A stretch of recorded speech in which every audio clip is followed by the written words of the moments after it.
अपने आत्माओं देखो, आप भक्ति और इस अध्यात्म मार्ग से परिचित नहीं है। अब जैसे यहाँ कितने दुखी भक्त आते हैं, रोगी आते हैं, सब जगह जवाब मिल जाता है, वो यहाँ लेकर आते हैं। हमारे भक्त उनको समझाते हैं कि चलो आप वहाँ ठीक हो जाओगे। तो वो केवल ठीक होने के उद्देश्य से जो आते हैं और वो ये सोचते रहते हैं कि हम ठीक हो जाएं, बस इतना ही हमें चाहिए, तो उनको परमात्मा राहत शीघ्र नहीं देगा। आप ये उद्देश्य लेकर आओ, इस ज्ञान को समझाओ। जिसको भी आप लाते हो अच्छी बात है, ज्ञान समझाओ और ज्ञान समझा कर फिर उनको नाम दिलाओ, फिर परमात्मा तुरंत हाथ पकड़ लेता है। और यदि ऐसे ले आते हैं और वो इस उद्देश्य से आते हैं, बुरी बात नहीं है, अच्छा है। यदि वो व्यक्ति नाम, क्योंकि नाम तो हम देंगे ही देंगे, समाधान तो बाद होगा, तो पहले मंत्र दे देंगे। अब नाम जिसने मिल गया और अंतिम सांस गिने, मरना तो उसने था ही, इस मंत्र को एक बार पूरा बोल दे, सुन ले, वहाँ पर ना बोल सके और मृत्यु हो जा तो भी उसको मनुष्य जीवन मिलेगा, उसमें बीज भक्ति का बूगा। हमने असंग जन्म हो गए, जन्मते मरत्या ने, धक्के खात्या ने, और अब मनुष्य जीवन प्राप्त होगा तुरंत ही 10वें महीने यहाँ सतलोक आश्रम बरवाला में आ लेगा और उसका फिर जीवन शुरू हो गया।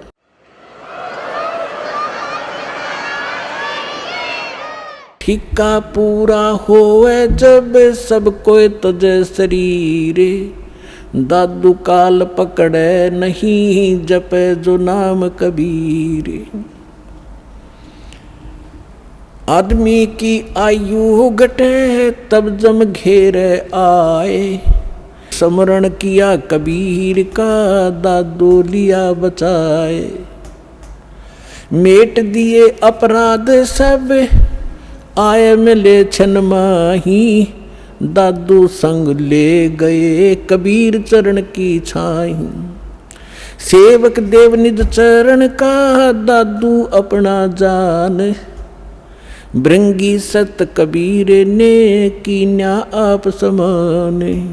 दादू अंतर्गत सदा छिन छिन सुमरण ध्याने, वारू नाम कबीर पर पल पल मेरे प्राणे। सुन सुन साख कबीर की यू काल नवावे माथे, धन धन तीनों लोक में दादू जोड़े हाथ। केरी नाम कबीर का विखम काल गजराज, दादू भजन प्रताप से ये भाग्य सुनत आवाज। पल एक नाम कबीर का दादू मन चितलाए, अस्थि के असवार को ये स्वान काल ना खाए। सुमरत नाम कबीर का कटे काल की पीर, दादू दिन दिन ऊंचा होए फिर परमानंद सुख सीरे।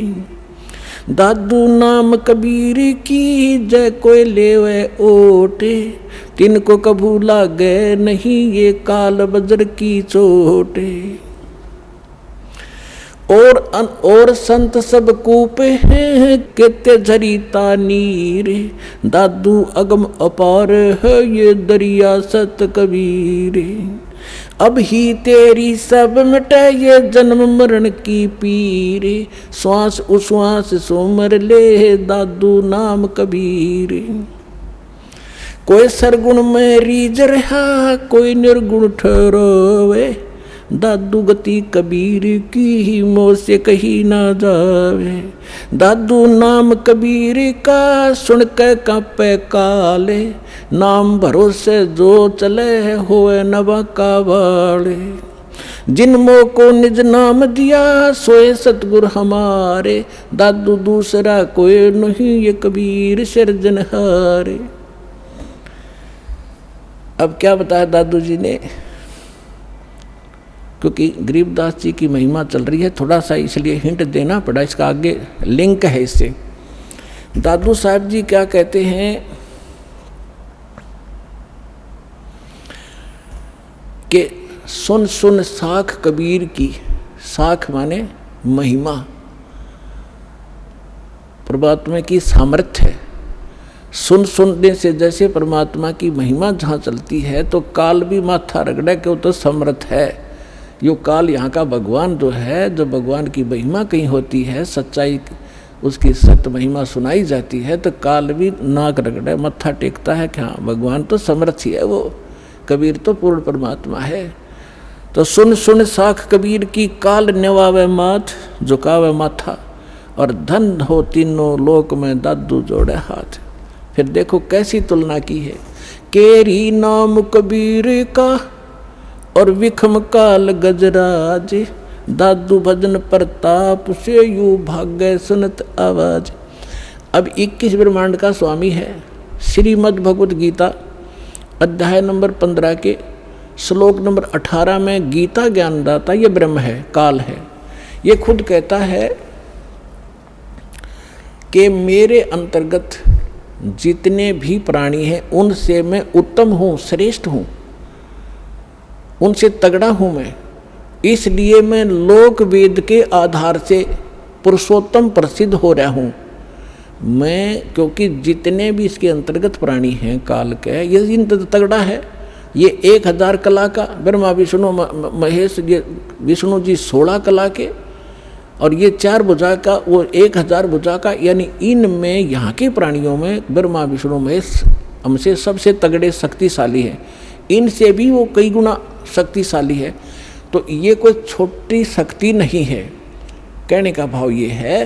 तो यहाँ दादू जी कहना चाहते हैं कि केरी नाम कबीर का, केरी मन बब्बर शेर, और बब्बर शेर कहीं धाड़ मारता हो और हाथी आसपास घूम रहा हो, हाथी इतना भयभीत हो जाता है, लीद कर देता, वो टट्टी कर देता, एकदम इतना डर जाता है, भाजगन की सोचा कि इधर से जान बचे मेरी।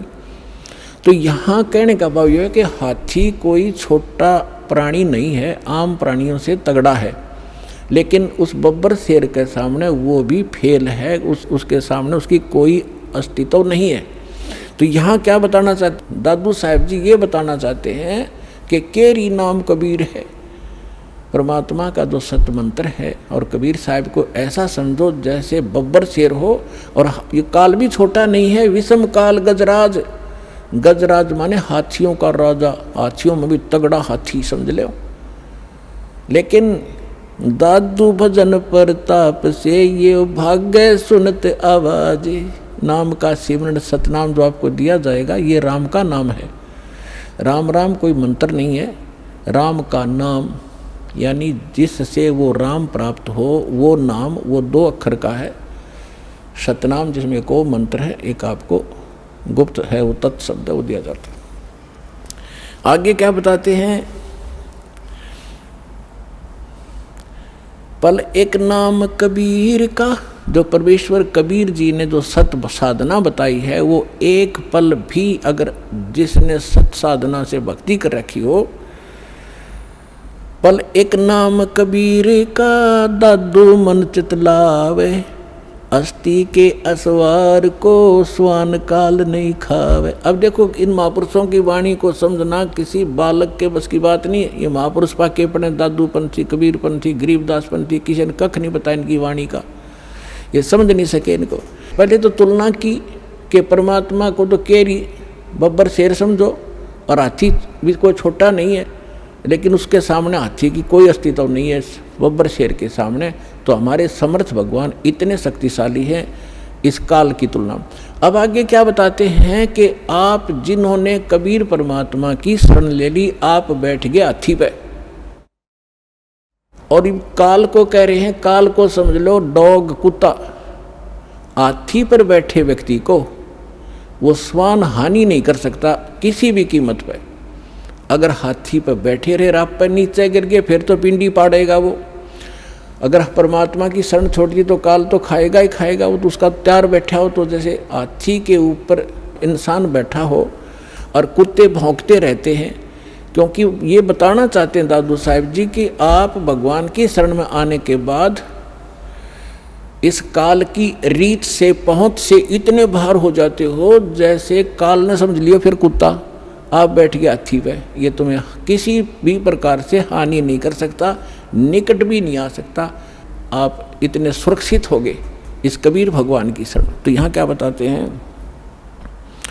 पल एक नाम कबीर का दादू मन चितलावे, अस्थि के असवार को स्वान काल नहीं खावे। स्वान माने कुत्ता, अस्थि माने हाथी पर बैठे व्यक्ति को जैसे कुत्ता हानि नहीं कर सकता, कबीर परमेश्वर की शरण में आने के बाद आपको ये काल कोई दुख नहीं दे सकता। सुमरत नाम कबीर का कटे काल की पीरे, दादू दिन दिन ऊंचा होवे फिर परमानंद सुखशीर। कबीर साहब का नाम जिसने मिल गया और मर्यादा से चलता रहा, डेली अन्य व्यक्तियों से उभरता चला जाओगा, धीरे धीरे अलग छट जाओगे, कुछ दिनों में समाज से न्यारा घर हो जाएगा आपका। और फिर परमानंद सुखशीर, परमानंद परमानंद, जैसे गीता अध्याय नंबर 18 के श्लोक नंबर 62 में कहा कि अर्जुन तो सर्वभाव से उस परमेश्वर की शरण में जा, उसकी कृपा से तू परम शांति यानी परमानंद को प्राप्त होगा और उस शाश्वत स्थान को प्राप्त होगा। तो यहाँ दादू साहब जी वही कह रहे हैं कि सुमरत नाम कबीर का कटे काल की पीर, दादू दिन दिन ऊंचा होवे फिर परमानंद सुखसीर। दादू नाम कबीर की जय कोई लेवे ओटे, तिनको कभू लागे नहीं ये काल कर्म की चोटे।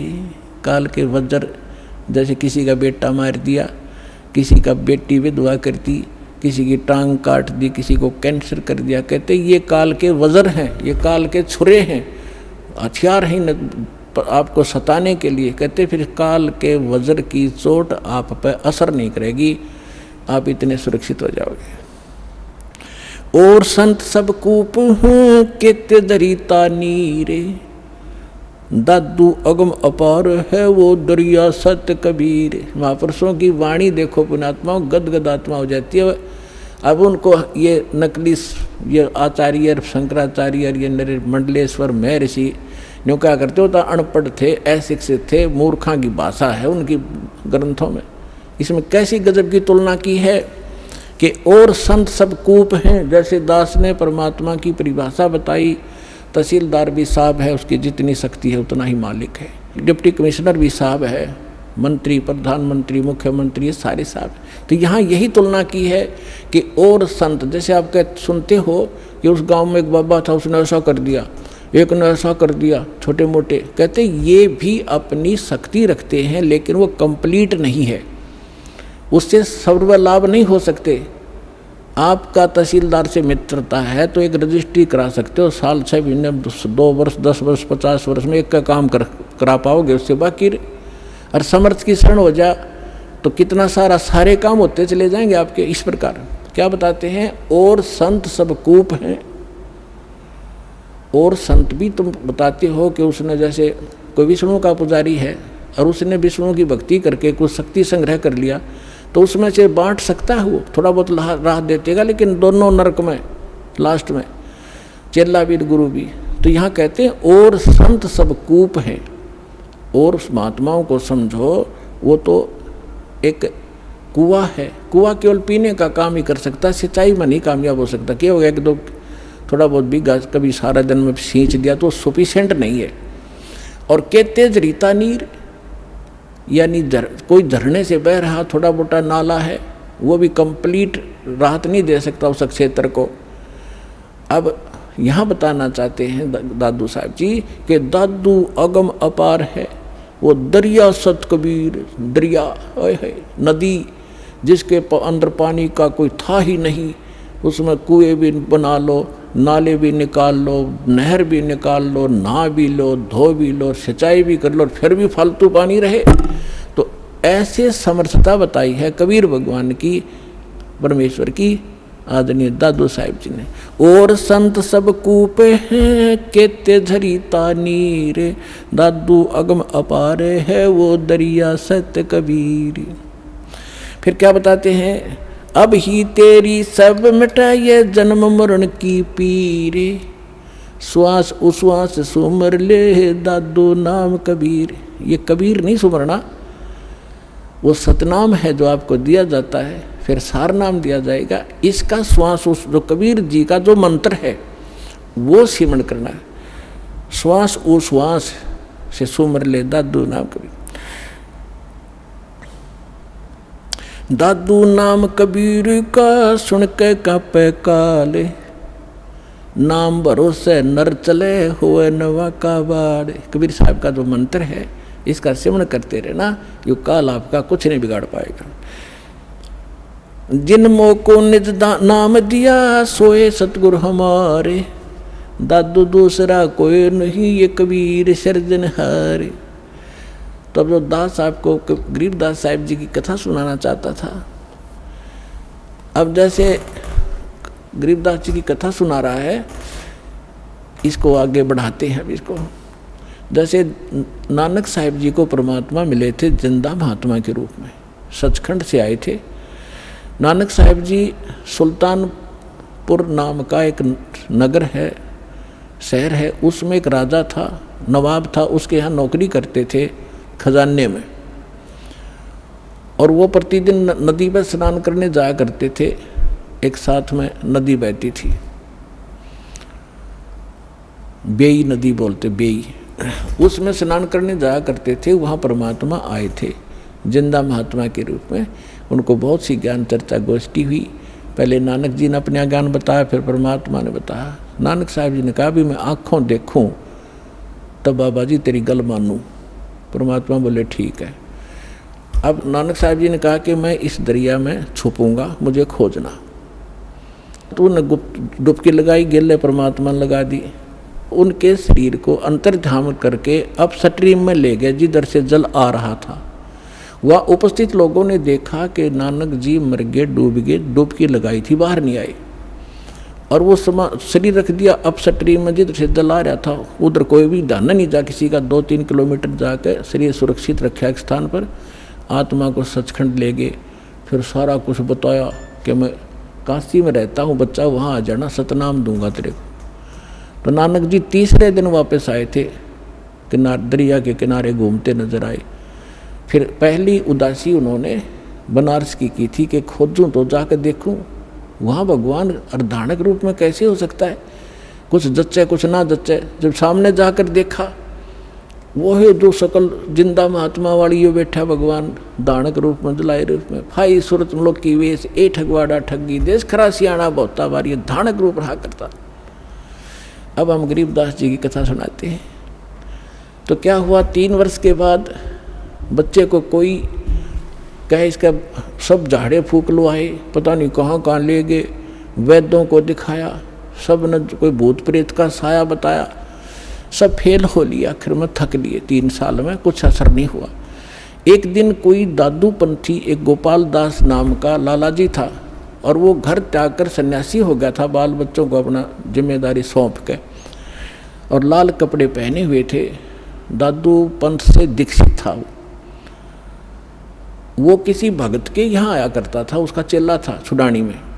जब वो आया 2-3 वर्ष के बाद, ऐसे कई वर्ष में चक्कर लगाता था, तो उस भगत ने, उस गांव वाले ने कहा कि महाराज जी, हमारे एक लड़की का लड़का ऐसे ऐसे एक संत ने कुछ कुंवारी गाय का दूध पियाया था, वो जंतर मंतर का, और उसके जंतर मंतर कर दिया तो मृत्यु को प्राप्त हो गया था। सुन ली भगवान ने, उसके सांस शेष थे, बच गया। अब वो पागल हो गया। और कहा जाता है कि संत की विद्या को संत ही काट सकता है। अगर आप कुछ दया करो तो बच्चे को बुलाऊं। दादू पंथी गोपाल दास जी ने कहा कि बुला, ये झाड़ फूक करना थोड़ी बहुत ये सीख लेते हैं रोटी खाने के लिए, जितने भी ये संत बने, तो बुला, मैं अभी कर दूंगा ठीक। अब उसने जाकर के उस चौधरी साहब को कहा, उनके नाना जी को, शिवलाल नाम था उसका, शिवलाल, कि शिवलाल जी हमारे पास एक महात्मा आते हैं, बड़े पहुँचे हुए हैं, और वो कहते हैं बच्चे को दिखा दो, मैं ठीक कर दूंगा। 5-7 और बूढ़े बुजुर्ग उसके साथ। गरीबदास 13 वर्ष के बालक को लाकर खड़ा कर दिया। जब दादू पंथी उस गोपाल दास ने पूछा, बेटा कौन था वो, तेरा जीवन नाश कर दिया, तेरे को बर्बाद कर दिया? तो गरीबदास जी कहने लगे, उसने बर्बाद नहीं, मुझे आबाद कर दिया। अलल पंख अनुराग है सुन मंडल थीरे, दास गरीब उधार दिया मोए सतगुरु मिले कबीर। हम सुल्तानी नानक तारे दादू को उपदेश दिया, जात जुलाहा भेद न पाया वो काशी माहे कबीर हुआ। जब ये वाणी दादू उस परमेश्वर के प्यारी आत्मा गरीबदास जी ने बोली, उस 62 साल का महात्मा था, 62-65 साल का दादू पंथी गोपाल दास। उसका शरीर आंख भर आई उसकी और रोंग रोंग खड़े हो गए कि इतनी प्यारी भाषा बोल रहा है इसने, बौड़ा बताओ दुनिया, अरे तेरा गजब भैया। तब उस काफ़ी आध घंटे तक गरीबदास जी वो वाणी बोलते रहे जो भगवान से परिचित होकर के उन्होंने गैबी ख्याल विशाल सतगुरु अचल दिगंबर थीर हैं दास, ये सारा कुछ बोला। तब वो 62-65 साल का आदमी खड़ा हो गया, महात्मा जिसके वो लोग पूजा करें थे, हाथ जोड़कर कहने लगे महाराज जी अब वाणी लिखवा दो सारी की सारी, जीवों का उद्धार होगा कलयुग में। परमात्मा को गरीबदास जी यही चाहते थे कि किसी तरह लखनियाँ मिल रहे बने, लेकिन यूँ कल भाग जाएगा 2 दिन, थोड़ी बहुत लिख के मैंने तो बहुत कुछ लिखवाना है। उसको दर्द करने के लिए उठ चल पड़े गरीबदास जी, उससे बात नहीं की। फिर अब उन लोगों ने सोचा कि 65 साल का आदमी एक 13 साल के बालक का घात जोड़ बैठा। उन्होंने ये सोचा भाई इसमें तो बड़ी बला है, बाबा जी का भी चक्कर कटा दिया इसने, यानी कोई बड़ा भूत प्रेत है इस गरीबदास जी में। 65 साल का बाबा भी हाथ जोड़े खड़ा इसका आगे, यूँ क्या कहे है इसको। अब वो तो अपने घर में चले गए, गरीबदास जी चल पड़े खेतों को, जंगल की साइड में, और वो दादू पंथी महात्मा भी साथ साथ जा। आगे तो अमर वाणी गजब की वाणी है, क्योंकि परिचित था अमर संतों की वाणी से, दादू से भी परिचित था कि उनको कोई संत मिले थे जिंदा महात्मा के रूप में।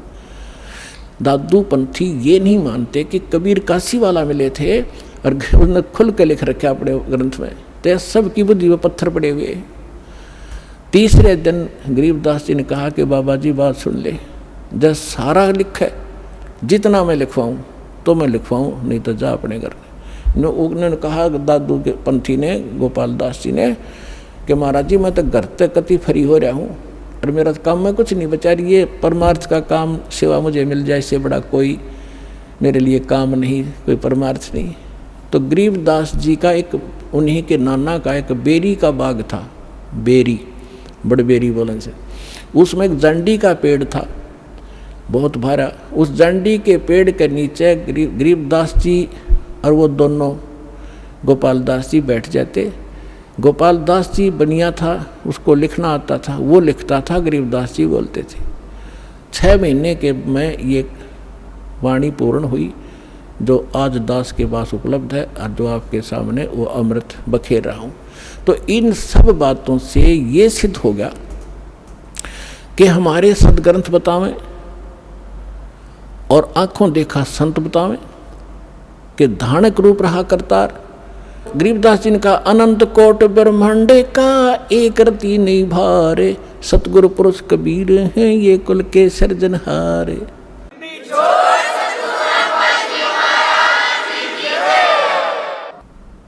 परम पिता परमात्मा पूर्ण ब्रह्म सारी सृष्टि के रचनहार कुल मालिक कबीर परमेश्वर जी की असीम रजा से आप सभी पुण्यात्माएं सतलोक आश्रम बरवाला जिला हिसार हरियाणा के अंदर पहुंच पाए। जिस आत्मा के ऊपर परमात्मा विशेष प्रसन्न होते हैं उन्हीं को ऐसे शुभ स्थान और शुभ समागम उपलब्ध हुआ करते हैं। सकल पदार्थ हैं जग माही और कर्महीन नर पावत नाहि। पुण्यात्माओं, आप बच्चे हो, विद्यार्थी हो, टीचर को पता होता है कि यदि ये विद्यार्थी अच्छी तरह शिक्षा ग्रहण करके परीक्षा में सफल हो गए, इनका जीवन बहुत ही उज्जवल होगा, इनका भविष्य, इनको अच्छी नौकरियां मिलेंगी, बड़े सुखी रहेंगे। लेकिन उस समय बच्चों को वो बात नहीं याद रहती कि हम किस लिए पढ़ रहे हैं। और वो अच्छे विद्यार्थी जो होते हैं टीचर के बताए प्रत्येक क्लास वर्क होमवर्क को करते ही रहते हैं तो सफल हो ही जाते हैं, फिर उनको वो वस्तु प्राप्त स्वाभाविक हो जाती है। आप वो विद्यार्थी हैं जिनको जन्म और मरण के रोग से छुटकारा पाने का और सतलोक के अंदर जाकर के वो स्थायी सुख प्राप्त करने का शुभ अवसर प्राप्त हुआ है। इसमें यदि आप उन विद्यार्थियों की तरह लगन से इन सभी क्रियाओं को करते हुए संसार छोड़कर चले गए तो आपको वो स्थान प्राप्त होगा जो आज तक हजारों वर्षों तक ऋषि महर्षि प्रयत्न करके निष्फल रहे। तो आप कितने पुण्यकर्मी हो, आप कितनी पुण्यात्मा हैं। लाल की कीमत का लाल को ज्ञान नहीं होता, जौहरी बताया करता है। ये दास जौहरी है, आप उस परम पिता के लाल हो। आपको मालूम नहीं, इस दास को मालूम है आपके लिए वो परमात्मा कितने भटक रहे हैं। आपने काल की भांग पी रखी है, आप जी को केवल यहाँ के संसारिक सुख दिखाई देते हैं। भविष्य का आपको कोई, आपके भविष्य में आगे नेक्स्ट जीवन में क्या होगा इससे आप बिल्कुल अनभिज्ञ हैं। परमात्मा कहते हैं गोता मारूं स्वर्ग में, जा बैठूं पाताल, और गरीब दास ढूंढता फिरूं अपने हीरे मोती लाल। आप कहाँ से आए हैं ये ना तो आपके बस की बात यहाँ आना, केवल परमात्मा ही आपको यहाँ लाता है। पहले तो आप तक संदेश भेजा, ऐसा अनमोल ज्ञान किसी भी माध्यम से, किसी भक्त के माध्यम से, किसी बुक के माध्यम से या किसी टीवी चैनल के माध्यम से, और फिर आपको प्रबल प्रेरणा की उस परमपिता ने, और फिर आपकी व्यवस्था की। यहाँ तक आने में कोई मध्य प्रदेश से आ रहे हैं, कोई उत्तर प्रदेश से आ रहे हैं, कोई महाराष्ट्र से, कोई उड़ीसा से। पुण्यात्माओं, आज हम इतने लेजीमैन हो चुके हैं, हम अपने पड़ोसी घर में भी नहीं जाएं, जो सोचें फिर मिलेंगे मित्र को, और आप इतने दूर यहाँ आ गए। कहते करे करावे साईं मन में लहर उठा, दादू सदर जीव के वो आप बगल हो जा। तो आपके ऊपर कितनी रजा है सोच भी नहीं सकते। इतनी दूर आना, ट्रेनों के अंदर कितनी कठिनाई होती है, लेकिन आपके पिछले पुण्य इतने प्रबल हैं कि आपको वहाँ रुकने नहीं देते। और पिछले ही तप से होते हैं पूर्ण हंस मुराद, पिछले संस्कार आपके साथ हैं। आप किसी समय परमात्मा कबीर जी के साथ रहे हो जब भगवान धरती पर आए हुए थे। उस समय आप अशिक्षित थे, आप परमात्मा को परमात्मा नहीं मान सके, लेकिन परमात्मा से प्राप्त उन साधनाओं को करते रहे, मोक्ष प्राप्ति नहीं कर सके, लेकिन आपको परमात्मा ने इतना पुण्य युक्त कर दिया। उस समय सन 1398 से सन 1518 तक 120 वर्ष परमेश्वर कबीर जी इस पृथ्वी पर ज्ञान बांटते रहे। एक औपचारिकता जुलाहे का काम भी करते रहे। वहाँ जुलाहे का काम कर रहे हैं, हजारों जगह प्रकट होकर अपनी प्यारी आत्माओं को ये सत संदेश भी दे रहे होते थे। तो आपको इतना भक्ति युक्त कर गए उस समय, ताकि आपको मनुष्य जीवन प्राप्त होते रहे। अन्य योनियों से, अन्य प्राणियों के जीवनों से मनुष्य शरीर बहुत ही श्रेष्ठ है, लेकिन भक्ति ठीक ना मिलने से एक दिन इसके पुण्य अक्षीण होकर फिर ये पुनः 84 लाख योनियों में चला जाता है। तो परमात्मा ने आपको इतना चार्ज कर दिया कि आप मनुष्य जीवन प्राप्त करते हुए आते रहे, और आप जी को इस समय तक यहाँ लाना था। अब परमात्मा ने आपको इतना भक्ति युक्त कर दिया कि आपके मनुष्य जीवन होते हुए आ रहे, तभी तो आपके अंदर प्रेरणा है परमात्मा की। 2 प्रकार से मानव शरीर प्राप्त होता है। एक तो विधान है परमेश्वर का, इस काल को बनाकर दे रखा है, और काल की मजबूरी बना रखी है कि इसने मानव शरीर एक आपको देना ही पड़ता है, क्योंकि इसने 1 लाख मानव शरीरधारी प्राणियों के शरीर से निकले हुए गंध को खाने का एक श्राप लगा हुआ है इसकी गलती से। 2 प्रकार से मानव शरीर प्राप्त होता है। एक तो टर्न वाइज, यानी परंपरागत प्राप्त होता है। 84 लाख प्रकार के इन शरीरों में कुत्ते, गधे, मक्खी, मच्छर, पशु पक्षियों के जीवनों को भोगते हुए एक मानव शरीर प्राप्त होता है। तो जो ऐसे प्राप्त मानव शरीर प्राणी है तो वो भी अच्छी किस्मत, जो क्योंकि पीक प्राइम टाइम में जन्मा है, लेकिन उसके अंदर भक्ति की कसक नहीं होती। 100 बार कहने से भी उसकी आत्मा प्रेरित नहीं होती। और दूसरी प्रकार का जन्म ऐसे होता है, जो पीछे भी मनुष्य थे, आज भी मनुष्य जीवन प्राप्त हुआ है, मानव स्त्री या पुरुष का, तो उनके अंदर पूर्व संस्कार से वो भक्ति की कसक बनी ही रहती है, और जिस कारण से वो भक्ति भगवान के बिना टिक नहीं सकते। चाहे कहीं पहाड़ पर जाना पड़े देखा देखी, चाहे कोई मंदिर में आस्था बनानी पड़े, या कोई व्रत रख के अपनी संतुष्टि करनी पड़े, वो टिक नहीं सकते, क्योंकि वो पिछले संस्कारी प्राणी है। तो परमात्मा ने आपको 600 वर्ष पहले आप पर मेहर की थी। 64 लाख शिष्य कबीर भगवान के, एक धानक जो लाए के, एक झोंपड़ी में बैठे व्यक्ति के 64 लाख शिष्य हुए थे।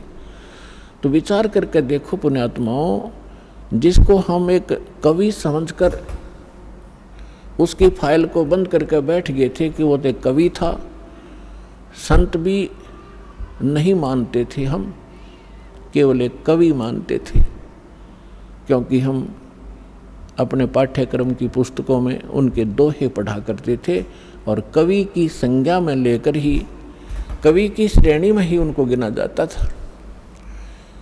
अन्य कितने कवि हुए हैं, उनके पैरेलल उनके नाम लिखे जाते थे। किसी का कोई शिष्य हुआ, ये भगवान थे, और इन्होंने जो अमृतवाणी, जो तत्व ज्ञान प्रचार किया, कबीर सागर के अंदर विद्यमान है, उससे भी स्पष्ट है। उन्होंने वो ज्ञान दे रखा है जो वेदों, पुराणों, श्रीमद् भगवद गीता, बाइबल, कुरान और इनमें नहीं है, वो ज्ञान भी परमात्मा ने बोल रखा है। तो वो परमात्मा थे, ओनली कवि नहीं थे। और उनके परमात्मा की महिमा में वेदों में लिखा है कि वो परमात्मा ऊपर रहता है सतलोक में, मनुष्य दृश्य है, राजा के समान एक तख्त पर, सिंहासन पर विराजमान है, वहाँ से गति करके चल कर आते हैं, या अच्छी आत्माओं को मिलते हैं, अपने ज्ञान को लोकोक्तियों के माध्यम से, दोहावलियों के माध्यम से, पद्य भाग में ऊंचे स्वर में बोल बोल कर सुनाते हैं, जिस कारण से वे कवियों में से भी एक प्रसिद्ध कवि की पदवी भी प्राप्त करते हैं, लेकिन वो होते हैं भगवान। ये वेदों में लिखा है। और कवियों जैसा आचरण करते हुए घूमते फिरते हैं, जगह जगह जाते हैं।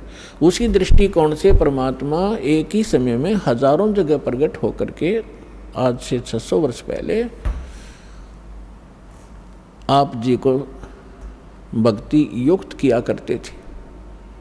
लेकिन उस समय 64 लाख से सो जाना, ये एक बहुत बड़े आश्चर्य की बात है, क्योंकि उस समय भारत बहुत विशाल था।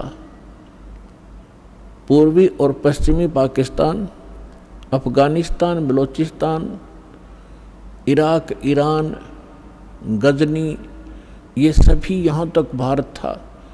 और उसमें कुल मिलाकर के भारतवर्ष की सारे की 4 करोड़ आबादी नहीं होगी, और जिसमें से 64 लाख शेष बन जाना हिंदू और मुसलमान, क्योंकि परमात्मा ने ऐसे सुख दिए अपनी प्यारी आत्माओं को, ऐसा ज्ञान दिया, तो आश्चर्यचकित रह जाते थे। तो उस समय परमात्मा ने आप जी को इस योग्य कर दिया कि आप 600 वर्ष से आज तक मनुष्य जीवन प्राप्त करते हुए आ रहे हो, 600 वर्ष पूर्व, और जिसमें लगभग आपने 10-15 मनुष्य शरीर प्राप्त कर लिए कंटिन्यू। और यदि आज ये समय आपको ना मिलता और ये भक्ति आपको ना मिलती, तो आपका जो लास्ट मनुष्य जीवन था, आप फिर 83 लाख योनियों में चले जाते। इसलिए परमात्मा बड़े दयालु हैं। उनका जो किया हुआ प्रत्येक कार्य वो बहुत ही सफल होता है, उसी के वचन से सब कार्य हो रहा है। अब उसके बाद भगवान को हमने भगवान नहीं समझा, हमने उनको केवल एक कवि समझा। और कुछ दिनों में आपको जब परमात्मा के संग आप रहे, इतने सुख हो गए, आपके दुख दूर हो गए, तो आप जी परमात्मा से दूर होने लगे। जब इंसान सुखी होता है इस लोक के अंदर, वो पहला काम ये करता है कि भगवान से दूर होता है, बकवादें ग्रहण करता है। तो जब हम सुखी हो गए, सभी सुख हमें बहुत देता है, क्योंकि तो सुख सागर है, तो हमारे मन में दोष उत्पन्न होने लगे। परमात्मा के अंदर भी हमने कुछ गड़बड़ निकालने लगे। तो परमात्मा कबीर जी ने एक लीला की थी, और उस लीला में हम सभी एक परीक्षा ली थी हमारी, हम फेल हो गए और हम यहीं रह गए। अब काल ने कैसा जुल्म किया, किसी को कहीं पटक दिया, किसी को हरियाणा में, किसी को राजस्थान में, किसी को मध्य प्रदेश में, किसी को उड़ीसा में, भाषा भी ना समझ में आवे, किसी को नाइजीरिया में, किसी को अमेरिका अफ्रीका में। उन प्यारी आत्माओं को जो परमात्मा की भक्ति किया करते थे, उन्हीं में से ये सारे अफसर बने हुए हैं, राजा बने हुए हैं, MLA MP बने हुए हैं, क्योंकि पिछले पुण्य के बगैर ऐसे उच्च पोस्ट प्राप्त नहीं होती। और जब तक इनको पुनः वो ज्ञान नहीं होगा कि हम कौन हैं, हम किस लिए जन्मे हैं। मानव शरीर केवल इसलिए प्राप्त नहीं होता कि आप माया इकट्ठी करो, संसारिक प्रभुता प्राप्त करो, सारा कुछ हो गया, करोड़ों की संपत्ति भी होगी, आपकी यहाँ आसपास के क्षेत्र में कोई MP मंत्री मिनिस्टर बनकर महिमा भी होगी, क्योंकि आप पिछले पुण्य आपके साथ थे, वो मलाई, वो बैटरी आपकी चार्ज थी, वो चल रहा था। फिर आपकी मृत्यु हो जाएगी, और नेक्स्ट जीवन क्या होगा, फिर कुत्ते की योनि में, गधे के शरीर में यहाँ भटक रहा होगा। तो खाक वो संपत्ति क्या काम आई आपके, और क्या वो महिमा ने आपका साथ दिया। चाहे आपकी मृत्यु के उपरांत यहाँ पर कोई आपका बुत बनाकर, आपका तस्वीर बनाकर सालाना, चाहे आपके उस देश के लोग उस पर बेशक माला अर्पित करते रहें, आप गधा बनकर धक्के खा रहे होगे। तो जब हमें ये पता चलेगा, तब हम सभी, चाहे कोई किसी पोस्ट प्राप्त है, कितना धनी है, चाहे गरीब है, उसको फिर इस बात से चिंता बनेगी कि सचमुच ये तो हो ही रहा है। पता नहीं कितने आप देख रहे हो, प्रधानमंत्री, राष्ट्रपति, 1 मिनट में मृत्यु हो जाती है, फिर क्या, कहाँ गई वो प्रभुता। आगे का इनको पता नहीं, आगे का उन परमात्मा ने बताया, और परमात्मा से परिचित जिन महापुरुषों ने बताया, वो हमारे सदग्रंथों में विद्यमान है, जो अटल विधान है। उसको कोई ना मानेगा, उसके न मानने से विधान समाप्त नहीं होगा, और जो स्वीकार करेगा वो आने वाले कष्टों से बच जाएगा। अब दास जो बताना चाह रहा है, अब कितने दयालु है परमेश्वर, आपके पास कहाँ कहाँ संदेश भेजा। परमेश्वर ने 600 वर्ष पहले कहा था, जब धर्मदास जी जो उन पुण्यात्माओं में से हैं जिनको भगवान मिले थे, सतलोक दिखाया था, जहाँ भगवान रहते हैं उसे परिचित कराया था। तो 600 वर्ष पहले परमात्मा ने धर्मदास जी के पूछने पर कहा था, प्रश्न के उत्तर में बताया था कि धर्मदास जी बहुत चिंतित हो गए थे इस बात से कि परमात्मा ने कहा था कि धर्मदास मेरी लाख दुहाई, ये मूल ज्ञान कहीं बाहर न जाई, और मूल ज्ञान बाहर जो पढ़ी ये बिचली पीढ़ी हंस नहीं तरही, और मूल ज्ञान तब तक छुपाई जब तक ये द्वादश पंथ ना मिट जाए। फिर धर्मदास जी से कहा था कि धर्मदास मेरी लाख दुहाई, ये सार नाम कहीं बाहर ना जाए, सार नाम बाहर जो पढ़ी ये मेरी बिचली पीढ़ी हंस नहीं तरही। अपने आत्मा जब आप परमात्मा के साथ थे, वो 64 लाख तो पहले आएंगे, उसके बाद फिर जो अन्य पुण्यात्माएं आपके घरों में जो आएंगी, आपके संतान रूप में, आपके कोई नाती रूप में, पोता या पोती रूप में, वो तो अलग से आएंगी। बहुत अच्छी आत्माएं आपके घर जन्म लेंगी जो परमात्मा के सटोक में पहले से रखी हुई है। उस परमात्मा कबीर जी का इस काल के प्रत्येक लोक में 21 ब्रह्मांड में एक गुप्त स्थान है जहाँ पर उन पुण्यात्माओं को परमात्मा ने रखा हुआ है जिनको पिछले कलयुग में सार नाम प्राप्त हो गया था, वो पार हुए नहीं और फिर वो काल के हत्थे चढ़ गए थे। क्योंकि इस ज्ञान से आपकी आत्मा में ऐसा दृढ़ निश्चय अवश्य हो जाएगा कि ये सुख जो है, चाहे राष्ट्रपति बन जा, चाहे प्रधानमंत्री बन जावा, और भले ही हम कोई देव पद प्राप्त कर लें, आपकी आत्मा धिक्कारेगी उसको। तो कबीर साहब के साथ ना जाने करके कुछ अच्छी आत्माएं जिनको सार नाम प्राप्त हुआ था किसी कलयुग में, तो वो पार ना हुई, दूसरे संस्कारवश किसी लोक में चले गए। तो उसके लिए परमात्मा कहते हैं शिव मंडल ब्रह्मापुरी, शिव मंडल ब्रह्मापुरी चाहे विष्णु लोक में हो, हमरे गुण भूला नहीं तो आन छुटाऊं। तो जैसे कोई भक्त इस ज्ञान से परिचित और किसी कारण से नाम खंडित हो जाने से उसकी मृत्यु हो जाती है, तो वो कहाँ जाता है?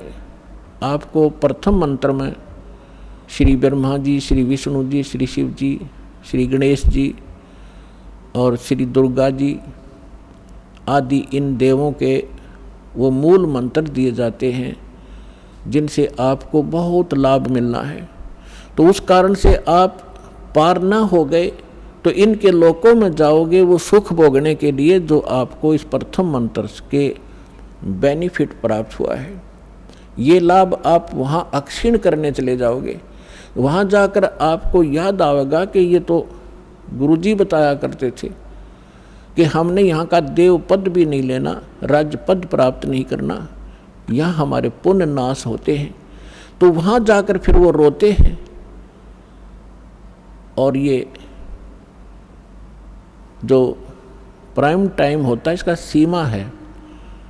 जैसे अब जो बिजली पीढ़ी चली है इसका समय निर्धारित है, उसके बाद ये भक्ति नहीं रहेगी। इस बीच जो निकल गया सो निकल गया। तो वो भक्ति जो युग है उसका समय समाप्त हो चुका होता है और उनकी मृत्यु हो जाती है। वो कोई ब्रह्मा जी के लोक में जा रहा होता है, कोई विष्णु जी के लोक में, कोई गणेश जी के यहाँ अपने इन मंत्रों के पुनों के आधार से, भक्ति के आधार से इनको वहाँ खाता है, बर्बाद करता है। तो वहाँ वो रोते हैं, तब परमात्मा जाते हैं, उनको वहाँ से छुड़वा कर लाते हैं। उनको उस समय मनुष्य दोबारा जन्म नहीं देते, उनको अपने पास स्टॉक में रखते हैं। उनके ऊपर इतना रहम हो जाता है कि अब उनका जन्म आपके घरों में होगा, आपके बेटा बेटी, आपके पोता पोती के रूप में सबके घर वो पुण्यात्माएं आएंगी। उनके संस्कार इतने गजब के होंगे, इतने अच्छे होंगे कि उनको किसी प्रकार का कोई कष्ट नहीं होगा उनके जीवन में। और उनको जन्म से ही मंत्र मिलेंगे, 3 वर्ष के होते ही भक्ति करेंगे और 8 वर्ष का होते उसको सतनाम मिलेगा। और फिर 12 वर्ष के बाद, 13 वर्ष के बाद अंतर ही उसको सारनाम प्राप्त होगा। अब के वो मोक्ष प्राप्त कर जाएंगे। आप भी करोगे, क्योंकि ये भक्ति युग प्रारंभ हुआ है। और या तो इसी जन्म में पार हो जाओगे, देखो कोशिश करना कि इसी जन्म में पार हो, फिर तो फिर ही होता है। नेक्स्ट लाइफ का, नेक्स्ट जीवन की सपने में भी इच्छा मत रखना। फिर भी किसी कारण से पैर फिसल जाता है तो वो फिर तुरंत ही मनुष्य जीवन प्राप्त करके तुरंत ही भक्ति पर लग जाता है। अपने आत्माओं, देखो आप भक्ति और इस अध्यात्म मार्ग से परिचित नहीं है। अब जैसे यहाँ कितने दुखी भक्त आते हैं, रोगी आते हैं, सब जगह जवाब मिल जाता है, वो यहाँ लेकर आते हैं। हमारे भक्त उनको समझाते हैं कि चलो आप वहाँ ठीक हो जाओगे। तो वो केवल ठीक होने के उद्देश्य से जो आते हैं और वो ये सोचते रहते हैं कि हम ठीक हो जाएं, बस इतना ही हमें चाहिए, तो उनको परमात्मा राहत शीघ्र नहीं देगा। आप ये उद्देश्य लेकर आओ, इस ज्ञान को समझाओ। जिसको भी आप लाते हो अच्छी बात है, ज्ञान समझाओ और ज्ञान समझा कर फिर उनको नाम दिलाओ। फिर परमात्मा तुरंत हाथ पकड़ लेता है। और यदि ऐसे ले आते हैं और वो इस उद्देश्य से आते हैं, बुरी बात नहीं है, अच्छा है। यदि वो व्यक्ति नाम, क्योंकि नाम तो हम देंगे ही देंगे, समाधान तो बाद होगा, तो पहले मंत्र दे देंगे। अब नाम जिसने मिल गया और अंतिम सांस गिने, मरना तो उसने था ही, इस मंत्र को एक बार पूरा बोल दे, सुन ले, वहाँ पर ना बोल सके और मृत्यु हो जा तो भी उसको मनुष्य जीवन मिलेगा, उसमें बीज भक्ति का बूगा। हमने असंग जन्म हो गए, जन्मते मरता ने, धक्के खाता ने, और अब मनुष्य जीवन प्राप्त होगा तुरंत ही 10वें महीने यहाँ सतलोक आश्रम बरवाला में आ लेगा और उसका फिर जीवन शुरू हो गया।